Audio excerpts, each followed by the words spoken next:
কুয়েতে জমে উঠেছে কুরবানির পশুর হাট। কুয়েতের কাবাদ, অফরা, জাহারা ও আবদালিতে বসে পশুর হাট। কুয়েতের বিভিন্ন অঞ্চল হতে ক্রেতারা এইসব হাট থেকে পছন্দের পশুটি কিনতে ভিড় করেন। ঈদ যতই কাছে আসে ভিড় বাড়তে থাকে হাটগুলোতে। প্রবাসী পরিবার ও কয়েকজন বন্ধু বান্ধব মিলে কুরবানি দিতে দেখা যায়।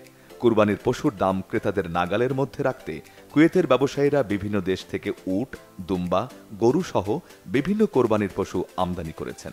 এছাড়াও জর্ডান ও ইরাক হতে কুয়েতে আনা হয়েছে প্রায় ৩০,০০০ দুম্বা। স্থানীয় নাগরিকদের পছন্দের তালিকার শীর্ষে থাকা সৌদি নুয়াইমি ভেড়া এবং ইরানি সাফালি ভেড়াও আমদানি করা হয়েছে। কাবাদ পশু বাজারের বিক্রেতারা জানিয়েছেন, সোমালিয়া, অস্ট্রেলিয়া সহ বিশ্বের বিভিন্ন দেশ থেকে দুম্বা গরু আসছে। এই হাটে পশু বিক্রেতা ও খামারের পরিচর্যা কাজে নিয়োজিত বেশিরভাগই বাংলাদেশি। দাম কমার সম্ভাবনা নাই, তবে গরু পর্যাপ্ত পরিমাণে আছে। সবচেয়ে বেশি গরু বিক্রি হয় আমাদের এখানে কোরবানির জন্য।